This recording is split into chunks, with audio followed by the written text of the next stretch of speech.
Welcome, everyone. We're delighted that you're joining us today for our very special webinar hosted by the Global Coffee Platform, exploring insights on GCP's Sustainable Coffee Purchases Report for 2023. It's important that we all recognize that we're conducting the meeting according to the GCP antitrust agreement, anti-competition law. We will not be discussing pricing in any way. And if it feels like we're going toward that, we will course correct. So that's very important that we're all on that same understanding. I also want you to know that the meeting is being recorded. So your continued participation in the meeting is your assent to participate in the recording. We have a wonderful group of speakers today. We're going to be having a great session. We will take a quick look at our GCP strategy orientation, and then we're going to share insights on sustainable sourcing from our GCP members. And then we'll be going over highlights of our report. So we're looking at our report today, and we're going to be hearing from some excellent expert speakers who have agreed to share their insights. We have Julie Francoeur from Fairtrade International in Canada, Karina Needham from Julius Meinl, Natalie Gabay from RGC Coffee, Nadia Haramwara from JDE Peet, Marcelo Bariti from Nestlé, and Thomas Delbar from Touton. Let's take a little look at the overall GCP strategy upon which our 2023 report on sustainable coffee purchases rests and is founded. At the Global Coffee Platform, our overall goal for 2030 is transformational change in farmer prosperity for more than 1 million coffee farmers in more than 10 countries globally. We do this through two strategies.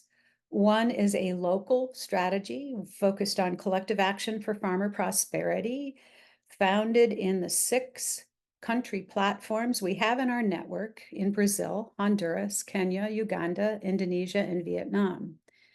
These groups of highly knowledgeable experts in their local areas have come up with some outstanding collective action plans and collective action initiatives since GCP was founded. And we are working on even wider initiatives, more powerful initiatives, building on all of the learning that we've had so far to fuel us into the future and create even more change at scale. Globally, we're working on collective action towards sustainable sourcing, and that's what we'll be focusing on today. As you may know, GCP has 3 fundamental tools to help us move forward on sustainable sourcing together. One of them is the Coffee Sustainability Reference Code, and then we have the equivalence mechanism to recognize sustainability schemes as being equivalent to that code. And then we have our program focus today, which is the annual collective report on sustainable purchases that GCP members, both scheme owners and roasters and retailers, participate in together to show our continual progress, expanding sustainable sourcing, expanding opportunities for the production of sustainable coffees, and expanding opportunities to bring them to market. We're going to kick off our program with a panel, an outstanding panel, discussing how we can encourage our supply chain partners and customers to engage with the Coffee Sustainability Reference Code, to learn more about it, to explore how the equivalence mechanism can help advance sustainable coffee sourcing, and bring these tools and possibilities to more and more customers globally. We know we can't expand sustainable coffee, benefit farmers, and bring more sustainable coffees to the market if we're not working together. And so we have a very interesting panel representing the viewpoint of coffee trading, the viewpoint of coffee roasting, and the viewpoint of civil society. So I'd really like to welcome Natalie Gabay, president of RGC Coffee. I'd like to welcome Karina Needham, Global Sustainability Director from Julius Meinl. And I'd like to welcome Julie Francoeur, CEO of Fairtrade International Canada, to our panel discussion. Let's take a look at the question we're going to talk about. Thank you very much for joining us. And could you share with us, please, Natalie, your perspectives on encouraging supply chain partners to become engaged? Morning. Morning, everyone. Sorry, morning for me, afternoon for many of you. Mary, thank you so much for having me. I'm so happy to be here. It's great to see you. When I think of things, I always think in threes. So I think as I think about how the GCP has supported our business in the area of sustainable sourcing, I really want to highlight three areas. One, recognize; two, amplify; and three, comply. And, we have been on this journey of growing sustainable coffee sourcing for our business and our supply chain partners for over 20 years. What I haven't seen until this point is something like the GCP, the SR code equivalence mechanism, which has really added an accelerator, fuel to the fire, and really grown the conversation around ethical and responsible sourcing in coffee. I haven't seen anything like this in the last 20 years. And I would say for our business in particular, the international recognition by the GCP of our sustainable sourcing scheme, 3E by RGC, we've been able to reach so many more clients worldwide than I've really ever had been able to reach before becoming a member and before our reporting. And what's incredible about that is that we're all now speaking the same language. We're speaking in a way that we can understand each other, relate to one another, and really meet common goals. Second area is amplify, and we talk about this all the time, that the idea is really to amplify the voices in coffee growing communities to bring benefit and impact back to the communities. And that's been another, I would say, real ancillary benefit of being this engaged with GCP.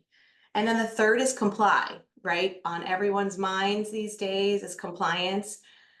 The GCP tools have helped us, like as RGC, we've looked internally at our own business processes, our own due diligence systems, and it's really helped us to refine the way that we look at sustainable sourcing, compliance, and we've been able to meet many more regulations that are out there globally in this space through our engagement with GCP. So yeah, I mean, I think that's sort of where I would leave it and turn it over to my colleagues. But it's been a really exciting journey for us, and I want to pause and say thank you for encouraging us and inviting us along. Like I said, we've been at this for a long time, but I've really seen just kind of this explosion of excitement, ideas, and connections since we've become members. So thank you. Natalie, I'm really happy to hear that. Thank you. Full disclosure, Natalie and I have known each other a very long time. And I agree with you, Natalie. I think the innovation and the new ways of working together that we're developing are crucial to our combined success and the success of this sector. And really getting more people involved and bringing this forward is great work. We're happy to be doing it. I'd like to welcome Karina Needham to the program. Hi, Karina. You're with Julius Meinl, and you're going to share with us some perspectives from the roaster side about how important it is to get your supply chain engaged and get the word out. Absolutely. Thanks a lot for the invitation to the panel. I'm very excited to be part of the panel. And I just wanted to say 2 sentences about Julius Meinl, because a lot of the audience might not know the brand, so they also know where the perspective is coming from. So Julius Meinl is an Austrian family company founded in 1862, and therefore is one of the oldest coffee roasters in the world. And we focus on premium coffee in the HoReCa segment, so for the gastronomy mainly, but also have some retail business. And we sell our coffees in around 70 countries via our own subsidiaries and distribution partners. But now back to the question, like how we are also using the SR code and how it helps us. And maybe as a background, we at Julius Meinl have set ourselves a quite ambitious goal. We want to, by end 2025, so already end next year, have 100% of our coffee to come from sustainable sources. That means for us that our coffee will be bought through the schemes that meet the standards of the GCP SR code. And therefore, this framework is really, really important for us because it kind of guides us, and the common language that has already been mentioned before, in our efforts to make a positive change. And what we really like about CSRC and equivalence mechanism is also how accessible it is. And there's many sustainability schemes we can choose from, and therefore we can keep offering a variety of coffee options, still differentiate us on the market, and provide our customers still a unique premium taste experience. So I think this options are really crucial for us as roasters, and make it, as said, very accessible and good for us. And yeah, I think that's the perspective I wanted to share, and we're very happy to have joined GCP as a member. Well, Karina, thank you for sharing your thoughts. When you mention the importance of using the code, I'm thinking of the importance of us working together collaboratively to get that code into as many hands as possible, because it is the foundation to start the learning for sharing together and using that common language. And so I think that that's interesting work that GCP members can set our sights on in 2025, is looking for opportunities to get the code into more hands and to help people engage in it, meeting them where they are. So, you know, so far we've heard from Natalie at RGC about how the code meets RGC's business as a trader and as a scheme owner. And we're hearing from you about how the code meets you as a small roaster working directly with customers to expand knowledge. And I'd like to now recognize Julie Francoeur, who's joining us from Canada. And Julie, Fair Trade International, of course, everyone knows, is a highly respected certification, a third-party certification. And you are representing our civil society viewpoint on the panel. And I'd really be interested to hear what you think about the code and using it to get it into as many hands as possible and how it's helpful. Julie. I'm going to try to make it justice to all of civil society. This is a big mandate. Thanks to you, Mary, and the wider team to organize this, and for the invitation.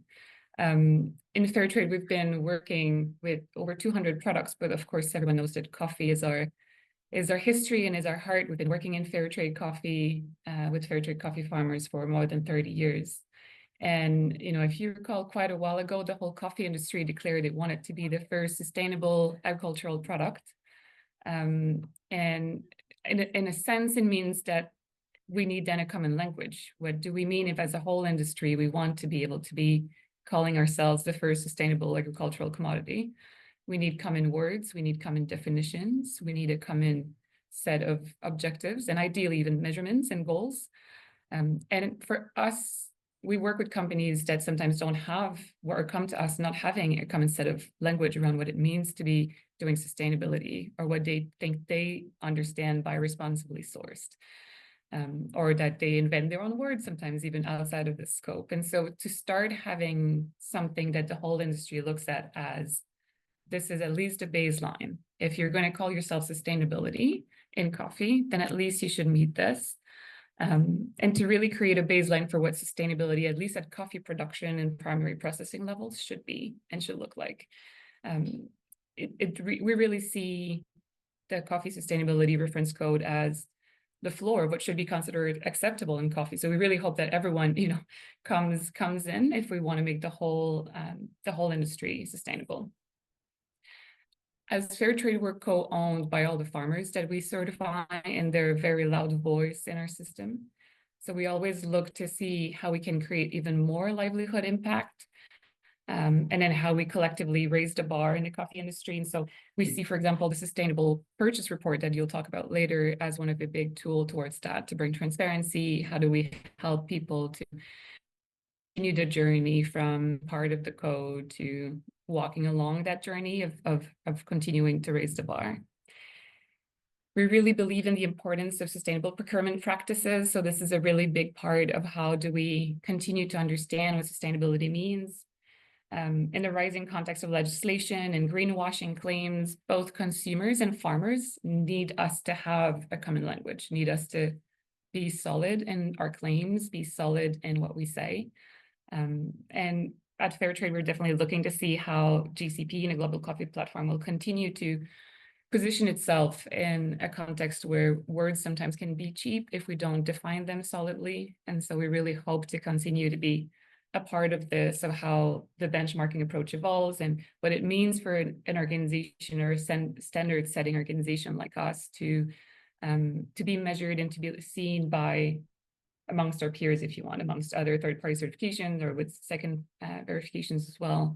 And so to continuing to see that evolution of setting to say, this is a baseline in coffee that if you're calling yourself sustainable, you should at least do that. And then to also be an open house, I think has been the really positive side of GCP, of saying this isn't a place for, you know, just a few elite best. It's like all come, like this is the big tent of all come in and all bring, because we need everyone. Hopefully in the coming years, we see more and more companies joining to be to understand and use the same language around sustainability. Thank you, Julie. I like the point you bring up about how the code is a foundation. And I think it's important to point out that the Coffee Sustainability Reference Code itself is not meant to be prescriptive, but it's meant to be a support, a foundation for all of us to be able to become more knowledgeable about all of the different aspects that impact what it means to be sustainable, and finding out where our individual companies and organizations can start to make a difference, combining the foundation of that code and then also the work that individual organizations are uniquely qualified and interested to do. But what it gives us is a place to rally around, a foundation to support us and to continue to examine as we move forward, to improve upon. We always are dealing with emerging challenges. That's the nature of our sector. And one of the things that is so fascinating and stimulating about it. So the capacity to use that code to build is very exciting. And I want to thank all of you for sharing your perspectives and your expertise. It's extraordinarily meaningful. It's how we help educate each other, raise awareness, and continue moving forward. So thank you so much. And let's continue with our program. Let's introduce our next panel.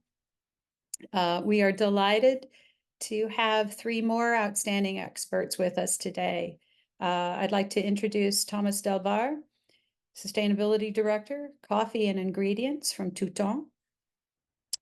And I'd like to introduce Nadia Haramwara, Sustainability Director from JDE Peet, and Marcelo Bariti, Head of Green Coffee Development at Nestlé.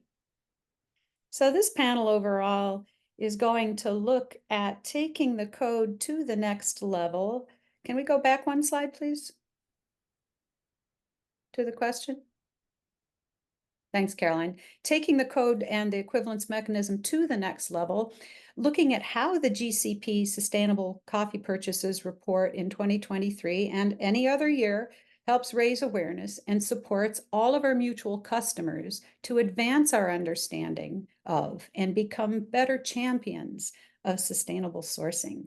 It's hard to become a champion of something if we don't have good knowledge about it and we aren't able to put the particular points forward that we would like people to understand and engage with. So I'd first like to introduce Thomas Delbar. Thomas, you are a recent participant in the equivalence mechanism. Your company's scheme has just been found equivalent to the Coffee Sustainability Reference Code, and we're happy to welcome you and very interested to hear how you think this is going to help you bring more sustainable coffee to the market and help raise awareness amongst your customers about sustainable coffees and using these tools. Welcome. Well, thank you very much, Mary. Thank you very much, Caroline, for inviting me on the panel today. First, I would like to start by saying that the GCP mechanism and the Sustainable Reference Code match entirely the two-tone vision of integrating sustainability at the heart of our businesses. And I bounce back on what Julie was saying from Fairtrade on the need to exchange, communicate, and have clear, also pre-competitive, I would say, strategies when it comes to sustainability. Again, placing that at the heart of our businesses. When it comes to coffee, Touton is a medium-sized trade house, but with big ambitions. As you mentioned, Mary, having recently obtained the equivalence recognition for our packed verification standard, which is currently rolled out in some small producing regions in Uganda. And there, the next challenge for us is implementing it elsewhere. And we have various options for that, obviously, is to move knowledge internally to new areas where we wish to implement it. In all cases, we've come to the realization that it is, in the end, a costly exercise per se. And we want really to prioritize the fact of not doubling up efforts where we already have the knowledge to be able to replicate it elsewhere. With that said, we believe what could be a fantastic tool to work and create together within the platform could be, so to speak, a implementation guide for dummies, if I allow myself to say so, with practical examples. The code is very clear. The EM documentation, working documentation, is very clear, but indeed, in some cases, us or others might find challenges in specific elements, so to say, grievance mechanism or formation of producer organizations were not existing yet. So this could be an idea for the future of the platforms to provide some sort of a guide for dummies. When we speak about Touton as a scheme owner, let's not forget the trader part, obviously, which drives our business. And there we have to look at the figures. Clearly, we look at the figures of how much does it cost us per metric ton to implement our own packed GCP equivalent standard. Well, you get, different figures, different regions of the world, which brought us to think that given the pool of the standards within the equivalence mechanism, an option could be to make each and every verification standard more connectable to each other, more interlinked to each other. And with that said, probably tradable per se by any one recognized within the platform. So there's some thoughts thrown out there for the future of the platform, and creating better route to access, increasing the figures on each yearly report of not only third-party schemes, but also second-party schemes. You will probably show us later the split between the third-party and second-party schemes. We obviously want to see both grow, maybe with some balance to be found in favor of second-party schemes at some stage as well, but growth for all being the most important. Thank you, Thomas. Well, you bring up a very important point, which is all partners are welcome to participate in the code, the equivalence mechanism, and also especially the collective reporting. Bringing data and information that's pre-competitive to the market strengthens all of us to be able to grow our businesses and make smarter decisions to create more powerful benefits. I would like to invite Nadia, who has been tremendously supportive and helpful of putting these tools into practice, and is also on the board of directors of the Global Coffee Platform. And JDE Peet has been engaged as a reporting partner since the beginning. And we're going to segue now to the report itself and the importance of using it to raise awareness, to get more participants involved, to increase the production of sustainable coffee and our capacities to pre-competitively bring it to market. We really need that scale to expand. Nadia, welcome. Thank you, Mary. So yeah, I think you raise an important point here, and we've been part of this journey since 2018 as JDE Peet with the first report that went out, and continuously progressing over the years. And what I want to do first and foremost is call out to all the peer companies that have reported in this edition in 2023. It's still just 9 companies. And when you think about it, we're a long way away still, right? I mean, look at the numbers. I think in the report we talk about just 28% of global green bean exports is the share of the companies that have reported. So what's stopping?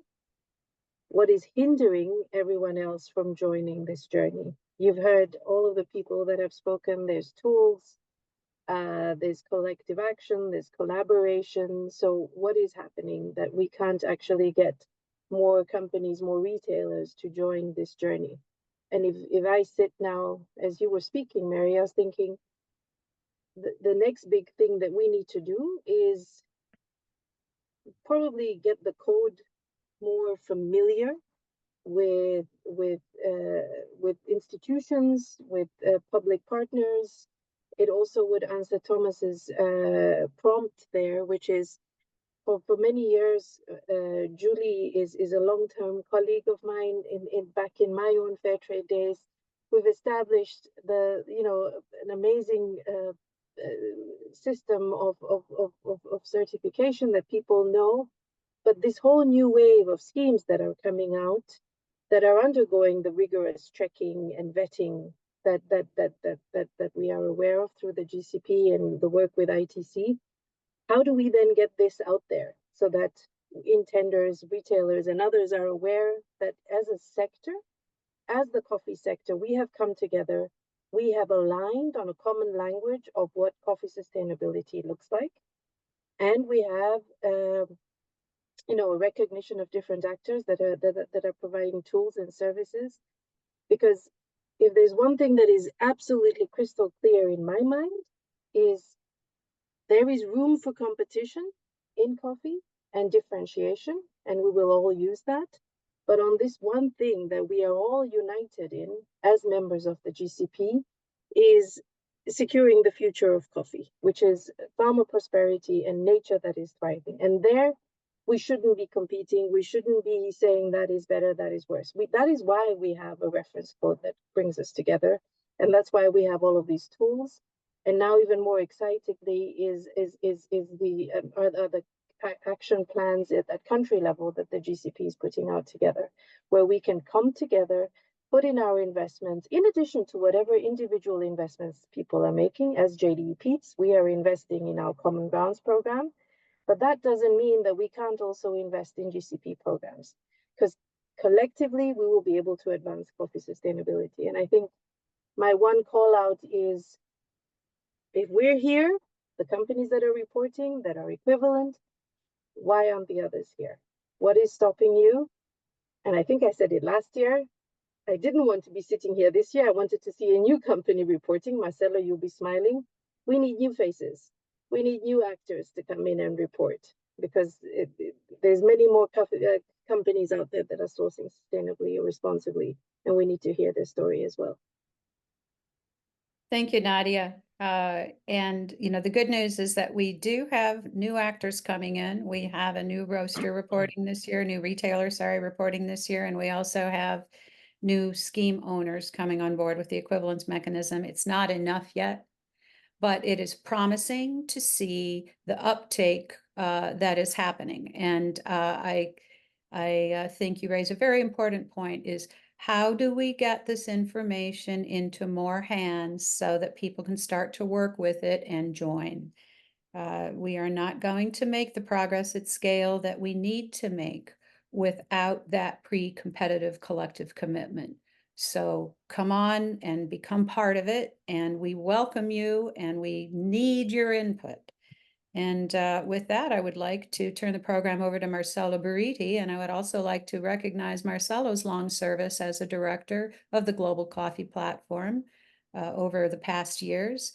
Marcello, thank you for being with us today. We'd like to hear your thoughts on how we can get this to become bigger and into more hands and get more engagement. No, thank you very much, Mary, and really happy, proud to be here again to talk about this report, which I consider to be a very critical piece of the puzzle of sustainability and progress, evolution of the coffee sector. Agreeing with everybody, everything that has been said here before, and not wanting to repeat things, just bringing some different thoughts to the table here. The point about sourcing from a roaster perspective, from an end user perspective, the point about sourcing sustainable coffee is a choice. To some extent, more and more incentivized by the regulatory aspects that are evolving, but it is also a very foundational step to do anything. I mean, buying sustainable coffee is not a silver bullet, you know, to deliver all the impacts that all of us have in mind, but I can very surely say that it is impossible to achieve those targets without taking that step. And taking a page from the Barometer report of last year, it was estimated that 70% of the world's coffee is bought and sold as conventional. So here, sustainable coffee, unfortunately, is still the exception, right? It is 30% of the world's coffee, according to the Coffee Barometer report.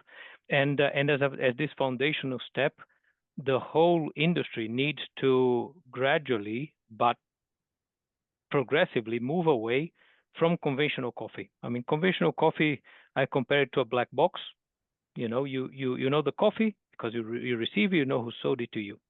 What's behind it in terms of traceability? Sometimes you have some traceability. In some countries, a little bit better than others, but very frequently you have no traceability to farmers or farmer groups even.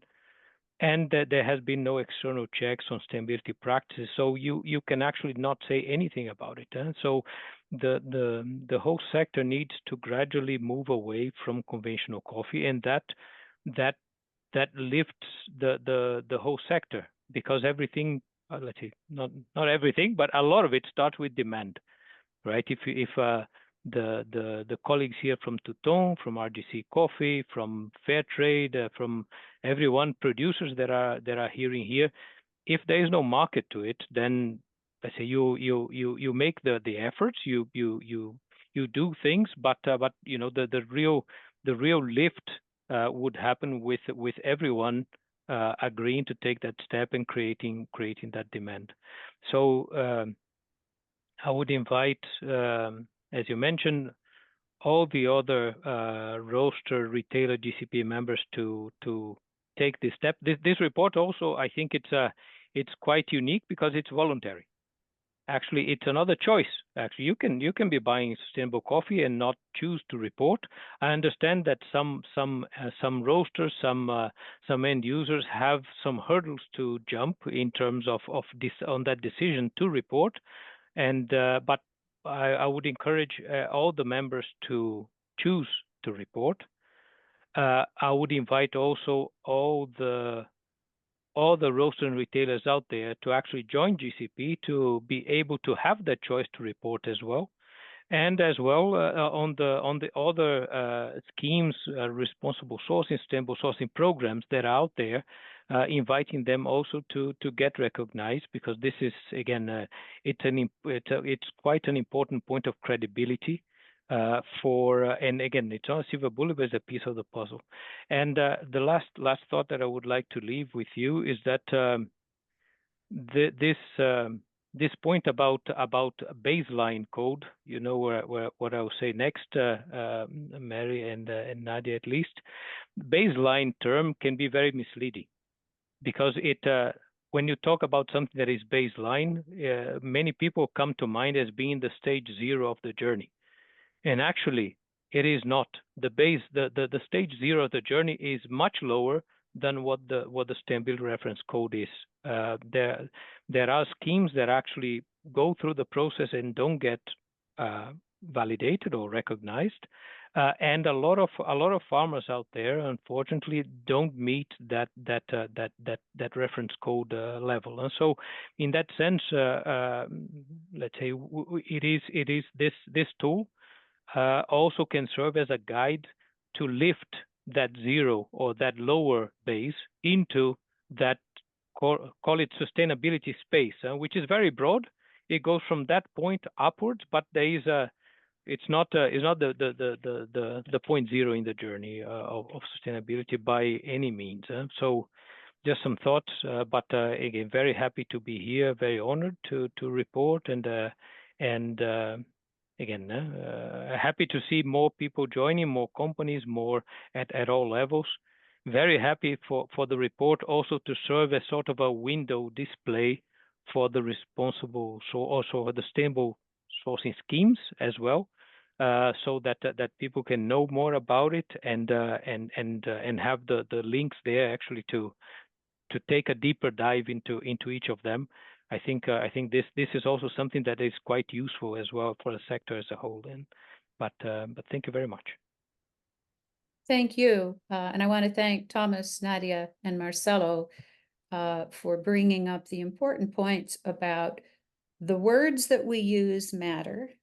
The evolutionary experience we're undergoing together matters.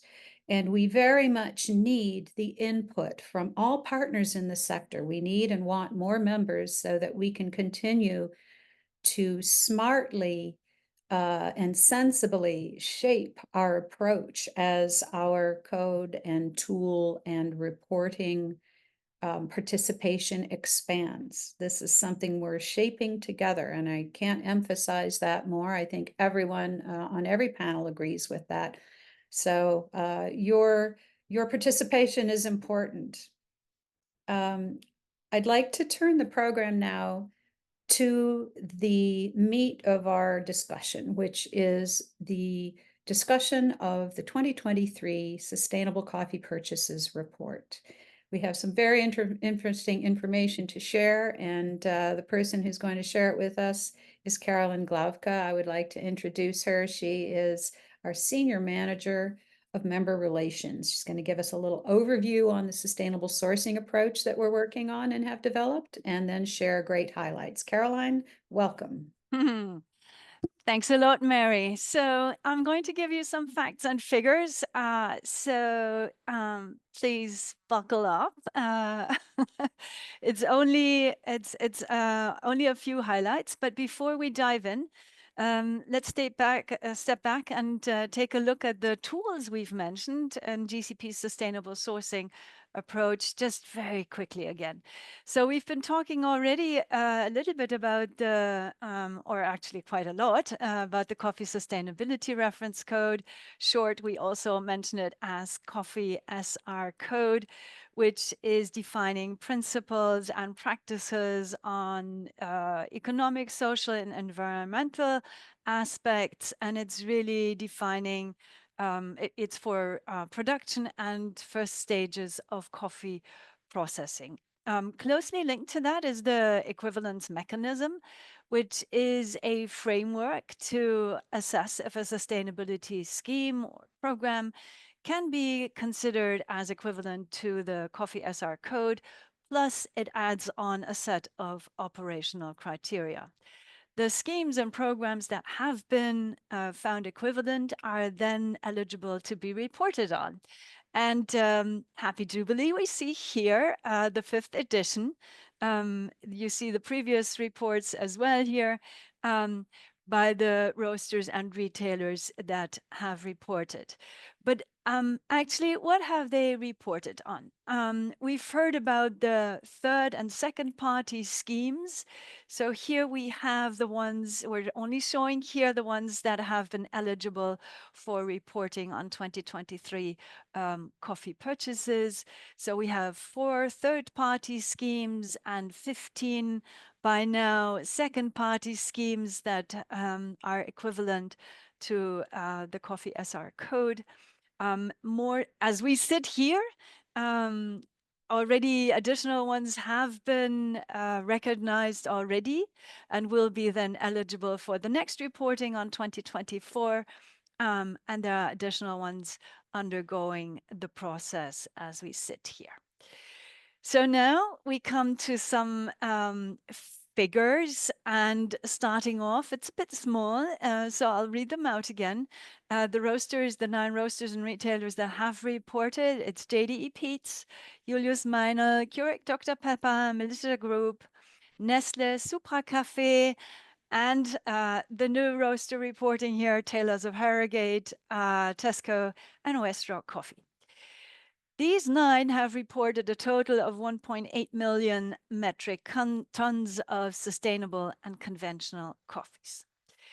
And now let's look and fill these beans a little bit with data. So of these 1.8 million tons, 26 have been reported as conventional coffees, almost 500,000 metric tons that have been sourced from 39 different origins. The rest, it's 73% that have been sustainably purchased, coming from a total of 28 origins. Lots of numbers. Let's look in more detail at these 73%, of which 21% have been sourced from second-party schemes.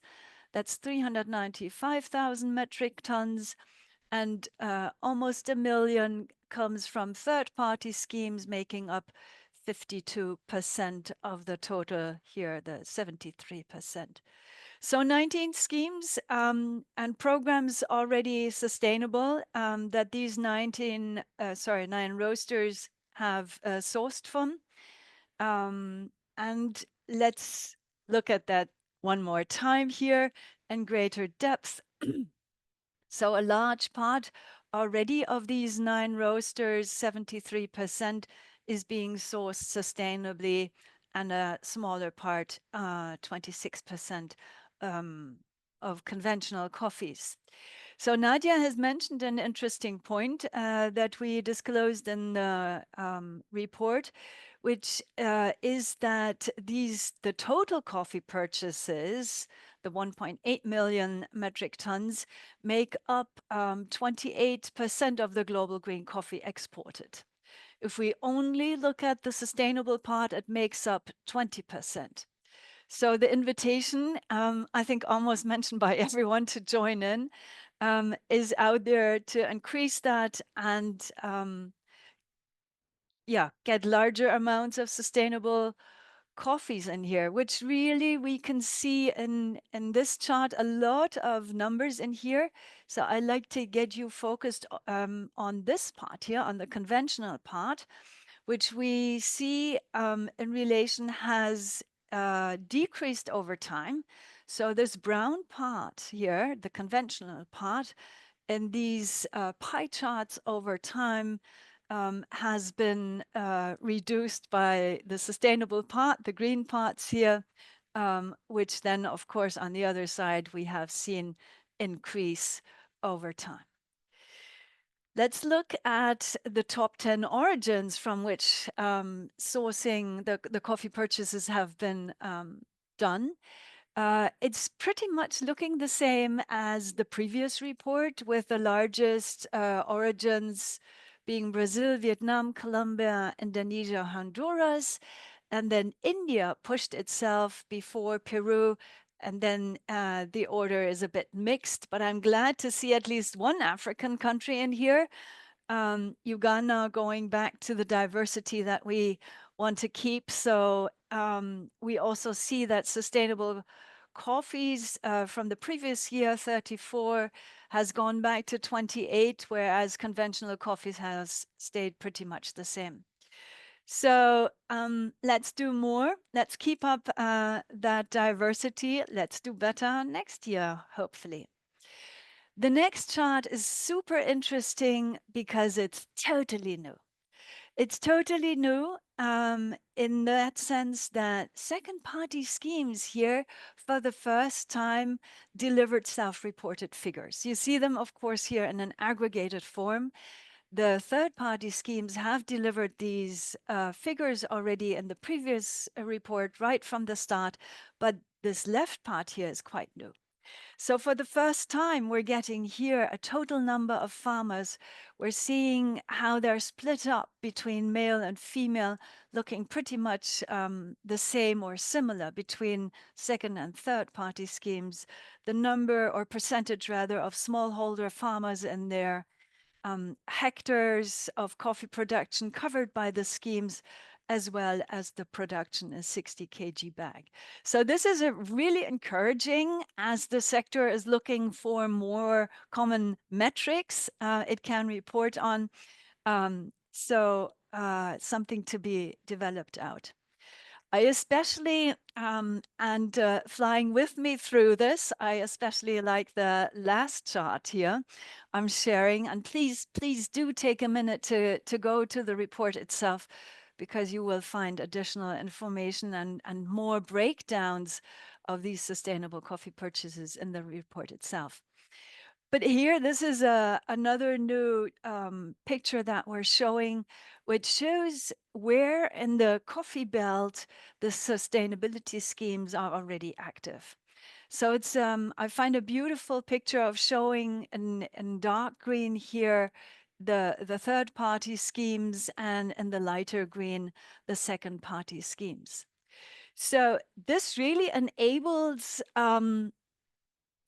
I dare say purchases from a diversity of coffee origins, hoping to encourage other roasters and retailers to join in. The availability is really there. So that is my fast dive into some of the facts and figures from the report. Back to you, Mary. What's really coming next for us? Thank you for the succinct presentation of highlights in the report. There's quite a bit of information in the report, and I encourage everyone to open that report and take a deep dive and do it, in the context, realizing that there are, 50 to 60 nations that produce coffee, and we are just at the beginning of our journey of strengthening our sector and our relationships and all of our supply chains to become more sustainable. Because the fact is, we actually all do share the same supply chain. We share suppliers who are our customers, and we share sales who are our customers. So there's no downside to working together pre-competitively to create a more sustainable set of practices that move the entire sector along and allow us to work together more efficiently and, importantly, to bring greater benefit to the entire sector. So our next report in 2024, we're really looking forward to having more partners. We're looking forward to having more collaboration and shaping input. And we're looking forward to having more shoulders against the wheel to pre-competitively address our common opportunities. And Caroline, would you like to say a little bit about what some of those common opportunities are? Yeah, let's see what comes to my mind here. Of course, at the top of all of our minds is probably legislation, upcoming and current legislation. We're talking about EUDR, CS3D, CSRD are here. Of course, it's a big topic. It will require additional work, ideally pre-competitive work. It will require additional investments to reach compliance, but also mitigate risk. Not only that, hopefully everything has a positive impact then also for the coffee farmer. Another point, which is really a request that was raised by GCP members, is a global alignment on regenerative agricultural practices. So we've been discussing that with members, started really a conversation at the beginning of this year and continued a little bit during the member assembly in mid-year, and will continue in the member assembly second part in December. But the GCP board has now given green light to take that work forward, and it will start shortly. organized by the GCP Technical Committee, plus, of course, experts who will look into aligning globally regenerative agricultural practices so that we come something to similar like the Coffee SR Code, developing a common language. And the last point maybe to mention here is the search for common metrics. We have a few here in the report, but we're going to explore additional ones. The sector is continuously asking, how can we have common KPIs? GCP is a good organization to work on that. So that's something we're going to explore as well. And hopefully in the next report, we can show you additional numbers and new ones. So that's really the points that come to my mind. Mary, what's next for members? Well, moving ahead, we do have a terrific opportunity to address these common opportunities and challenges. And GCP is a membership association, the only membership association for coffee solely dedicated to the advancement of sustainability. We exist to serve our members. We exist to move our sector forward. We exist to strive for pre-competitive excellence and collaboration to accelerate that movement forward. So I'd like to bring up a couple of highlights for our members that are coming up. Very soon, we will have the GCP Virtual Member Assembly, which is GCP members only. We'll be announcing the new board elections. We will have members sharing results of their work on committees over the past year, and we're going to be sharing board decisions and sharpening our approach for 2025. So get ready, 2025 is coming, and we can make it a great year. We can get a lot done. We also look forward in December 2024 to the announcement of new schemes that have been found equivalent to the Coffee Sustainability Reference Code, and that are schemes that will be able to be reported on for the 2024 report. And then in April 2025, we'll be excited to mobilize all of our partners and as many new partners as would like to join us to participate in the 2024 report on sustainable coffee purchases. Caroline and I are at your service to support you, to help you. We welcome everyone to please contact us. We're particularly interested to answer your questions about membership in the Global Coffee Platform and how to participate in our sustainable sourcing approach as we move forward collaboratively. I would like to end our program by giving a special thank you to our GCP collective reporting partners.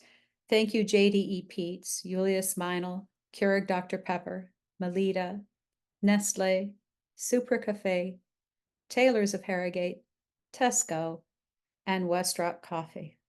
And I would also like to thank all of the scheme owners who are participating to fuel this reporting and help to bring more transparency, information, awareness, education, and opportunity to bring more of these sustainable coffees to market to the benefit of our entire sector.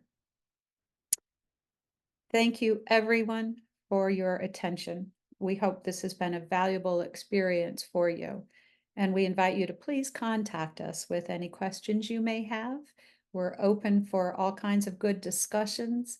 We look forward to moving forward with you.